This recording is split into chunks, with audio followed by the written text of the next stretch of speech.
Movie के शुरू में हम रेन और उसके भाई जेरेड को देखते हैं। रेन स्विमिंग करने जाना चाहती है पर जेरेड मना करता है क्योंकि उसे हाई टाइड से बहुत डर लगता है। लेकिन रेन के बार बार इंसिस्ट करने पर जेरेड फाइनली मान जाता है और उसे ज्वाइन करता है। ये दोनों काफ़ी एंजॉय करते हैं पर कुछ ही देर में ये सीन चेंज हो जाता है जहाँ रेन एक विंडो के सामने बैठी थी और उसकी आंखों से ब्लैक कलर का फ्लूइड निकल रहा था। उसके सामने आई ड्रॉप के कुछ एम्प्टी कंटेनर्स भी पड़े हुए थे। रेन एक टेक्नोलॉजी फार्म का लीड रिसर्चर है और उसके बिजनेस पार्टनर का नाम है सैम। नैनो टेक्नोलॉजी को यूज़ करके उसने अदर लाइफ नाम का एक प्रोग्राम इन्वेंट किया है जो एक biological form of virtual reality है जिसके द्वारा लाइफ लाइक मेमोरीज जनरेट किया जा सकता है। इसे यूज़ करके कोई भी इंसान कम्प्लीटली डिफरेंट एनवायरनमेंट में जा सकता है और उधर पूरी तरह से एंजॉय कर सकता है। लेकिन अभी तक ये प्रोडक्ट मार्केट में अवेलेबल नहीं है। अभी रेन इसे अपने ऊपर टेस्ट कर रही है।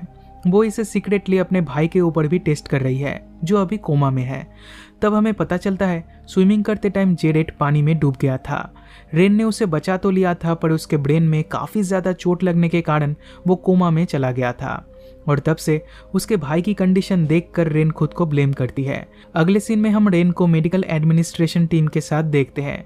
वो लोग उसका इंटरव्यू ले रहे थे।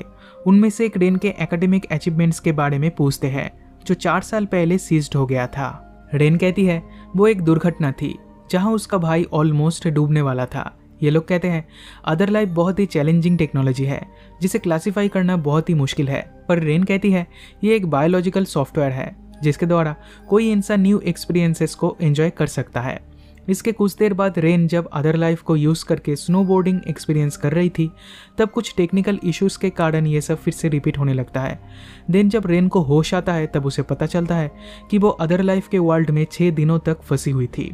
रेन कहती है वो इस टेक्निकल एरर को ठीक कर सकती है और इन फ्यूचर अदर लाइफ बहुत ही पॉपुलर होने वाला है। दूसरी तरफ सैम इन्वेस्टर्स को अदर लाइफ का कॉन्सेप्ट समझा रहा था पर सैम जो कहता है रेन उस पर एग्री नहीं करती तो इसलिए इन दोनों में आर्गुमेंट होने लगती है। उसी रात रेन एंड बायरन सक्सेसफुली उस एरर को ठीक कर देते हैं। देन हॉस्पिटल जाके रेन फिर से अपने भाई के ऊपर इसे टेस्ट करती है और इससे उसका भाई का आई लिड थोड़ा सा हिलता है जो देखकर वो खुश हो जाती है। पर डॉक्टर कहते हैं जो लोग कोमा में होते हैं उनके साथ ऐसा होता ही रहता है। ये सुन के रेन फिर से अपसेट हो जाती है। अगले दिन वो अपने फादर से मिलने जाती है जो एक कॉलेज में प्रोफेसर है। ये दोनों अदर लाइफ के बारे में डिस्कस करते हैं। रेन कॉन्फिडेंट थी कि अदर लाइफ के द्वारा उसका भाई ठीक हो जाएगा पर उसके फादर के बातों से लग रहा था कि उन्होंने जेरेड के ऊपर गिव अप कर दिया है।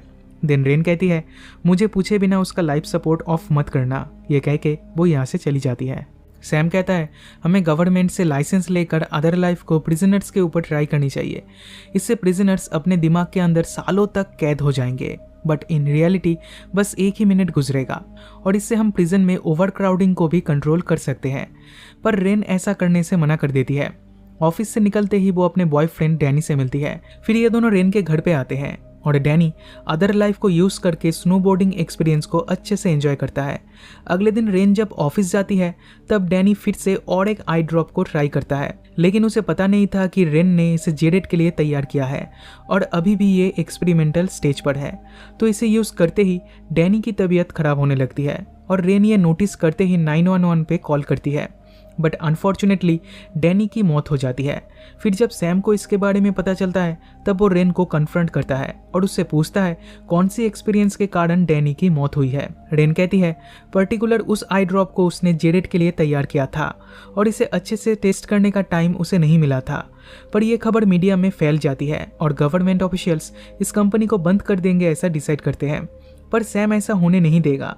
वो अपना इन्फ्लुएंस और पैसे की मदद से गवर्नमेंट ऑफिशियल्स के साथ एक डील करता है जिसमें वो लोग सैम के कंपनी के ऊपर से सभी चार्जेस को हटा देंगे पर इसके बदले रेन को अदर लाइफ की दुनिया में 1 साल स्पेंड करना होगा। लेकिन रेन को जब ये पता चलता है तब वो बहुत गुस्सा हो जाती है क्योंकि सैम ने अदर लाइफ के बारे में सबको बता दिया था पर कंपनी को बचाने के लिए वो इस कंडीशन पे राजी हो जाती है। इसके बाद सब लोग टेस्टिंग रूम में आ जाते हैं और बायरन रेन की आंखों में आई ड्रॉप को डाल देता है। अगले ही पल रेन अपने आप को एक छोटे से रूम में पाती है जहां ज़रूरत का सब सामान रखा था जैसे कि water bottle, packet food, sleeping mat, tablet, pen और एक टॉयलेट। रेन पहले वर्कआउट करती है फिर खाना खाती है देन टैबलेट पर नोट्स लिखकर अपना टाइम स्पेंड करती है। इधर एक स्क्रीन है जिसमें कितने दिनों से वो इस रूम में है वो काउंट हो रहा था। पहले कुछ दिनों तक रेन बहुत ही डिप्रेस्ड थी। वो अपने बॉयफ्रेंड डैनी और अपने भाई जेरेड के बारे में सोच रही थी, पर जैसे जैसे दिन गुजरने लगते हैं वो होपफुल होने लगती है कि कोड्स को यूज करके वो अपने भाई को वापस ला पाएगी। इस तरह से 1 साल गुजर जाते हैं और रेन सोचती है अब वो रियल वर्ल्ड में वापस आ जाएगी। लेकिन जब डेज काउंटर रीसेट होकर 001 में वापस आ जाता है तब वो पैनिक करके चिल्लाने लगती है। उसे रियलाइज होता है कि इस प्रोग्राम का एग्जिट कोड फेल हो चुका है। वो गुस्से में चिल्लाने लगती है और सभी चीज़ों को तोड़ने लगती है, पर कुछ ही देर बाद उसे एक गैप दिखाई देता है जिसके थ्रू वो इस रूम से बाहर आ जाती है। वो एक स्टोरेज एरिया में आकर पहुंचती है जहां फूड और वाटर स्टोर करके रखा गया था।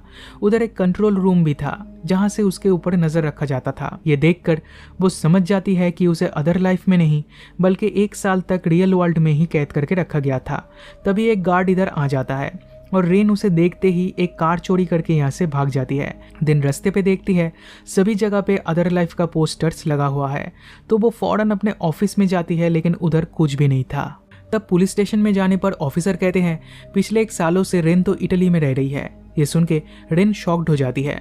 वो तब एक्सप्लेन करती है कि वो अदर लाइफ का को-फाउंडर है और पिछले 1 सालों से उसे एक रूम में लॉक करके रखा गया था। पर जब पुलिस उस रूम को इन्वेस्टिगेट करने जाती है तब वो पूरा सेटअप ही गायब हो चुका था। अब ऑफिसर्स को रेन की कहानी पर शक होने लगता है, तो वो उसे उसके घर जाने के लिए बोलते हैं। रेन को समझ में नहीं आता वो अब किस पे ट्रस्ट करेगी। उसे बहुत ही लॉस्ट फील हो रहा था। दिन उसके अपार्टमेंट में जाकर वो देखती है उधर तो कोई और रह रहा है। कुछ देर बाद सैम इधर आता है और रेन को यहाँ से कहीं और ले जाने की कोशिश करता है, पर रेन अब सैम के ऊपर ट्रस्ट नहीं करती, तो वो यहाँ से भाग जाती है। फिर वो अपनी कलीग कैस के पास जाती है, तो कैस कहती है उन्हें तो पता था कि रेन अपना सारा पैसा लेकर इटली में शिफ्ट हो गई है।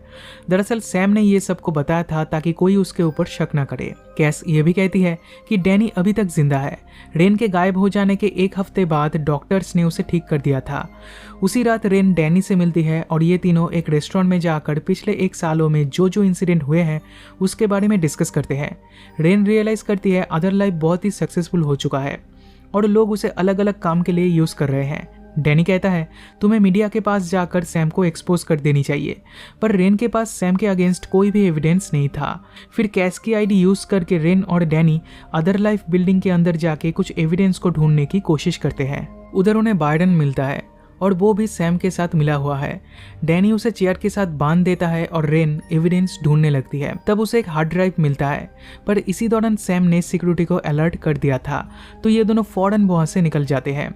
रेन कहती है इस केमिकल को प्रिपेयर करने में उसे एक प्रिंटर की जरूरत है, लेकिन अदर लाइफ के सभी ऑफिस में हाई अलर्ट हो चुका है, तो वो लोग उधर नहीं जा सकते। तभी अचानक उसे याद आता है उसने एक प्रिंटर को अपने फादर के फार्म हाउस पे रखा था, तो ये दोनों फौरन उधर जाते हैं। ये घर पूरा खाली था, तो रेन फौरन काम पे लग जाती है और केमिकल को बनाते हुए वो उधर ही सो जाती है। अगली सुबह रेन के फादर इधर आते हैं, तो रेन उन्हें सब बता देती है और अब वो भी रेन को सपोर्ट करते हैं। फिर कुछ ही देर में रेन अदर लाइफ का एडवांस प्रोटोटाइप तैयार कर लेती है। दिन बिना टाइम वेस्ट के वो फौरन हॉस्पिटल में जाकर अपने भाई के ऊपर इसे टेस्ट करती है। सरप्राइजिंगली ये केमिकल इस बार काम करता है और जेरेड होश में आ जाता है। ये देखकर रेन बहुत खुश हो जाती है, लेकिन अगले ही पल जेरेड को तकलीफ होने लगती है। उसकी पूरी बॉडी कांपने लगती है। तब रेन उसका प्लग निकाल देती है, जिससे फाइनली जेरेड की मौत हो जाती है। इसी दौरान रेन टेस्टिंग रूम के कुछ फ्रैगमेंटेड मेमोरीज को एक्सपीरियंस करती है, जहां सभी लोग चिल्ला रहे होते हैं और बाइडन उसे होश में आने के लिए कह रहा होता है। तब ये रिवील होता है अभी तक वो जो कुछ भी कर रही थी वो सब उसका इमेजिनेशन था, जो अदर लाइफ के ग्लिच के कारण हो रहा था। देन होश में आने पर वो खुद को टेस्टिंग रूम में पाती है। फिर सैम से कहती है वो इसके ऊपर और काम करना नहीं चाहती, वो ये कंपनी सैम के ऊपर छोड़ रही है, पर अदर लाइफ का पेटेंट वो अपने पास ही रखेगी। इसके कुछ देर बाद रेन जब डैनी के फ्यूनरल पे थी तब सैम उसे फौरन लैब में आने के लिए कहता है, क्योंकि वो उसे कुछ इंटरेस्टिंग चीज दिखाना चाहता है। दिन उधर जाने पर वो देखती है सैम और बाइडन उसके अदर लाइफ एक्सपीरियंस को अच्छे से एग्जामिन कर रहे हैं। सैम इस टेस्ट को और एक बार रेन के ऊपर करना चाहता है ताकि उसे और भी कॉन्क्लूसिव रिजल्ट्स मिल सके, लेकिन रेन जब मना करती है तब सैम फोर्सफुली उसकी आंखों में वो केमिकल डाल देता है। अदर लाइफ की दुनिया में पहुंचकर रेन खुद को शांत करती है और इस सिमुलेशन का खत्म होने का वेट करती है। देन ये ख़त्म हो जाने के बाद जब वो होश में आती है तब वो सैम की आंखों में इस केमिकल को डाल देती है और सैम 1 साल के लिए अदर लाइफ की दुनिया में फंस जाता है। फिर रेन अपने फादर से जाकर मिलती है और ये दोनों जेरेड का लाइफ सपोर्ट सिस्टम ऑफ कर देते हैं। देन रेन उसी बीच पर जाती है और अपने भाई के साथ स्पेंड किए गुड मेमोरीज को याद करने लगती है और इसी के साथ ये मूवी यहीं पे ख़त्म हो जाती है।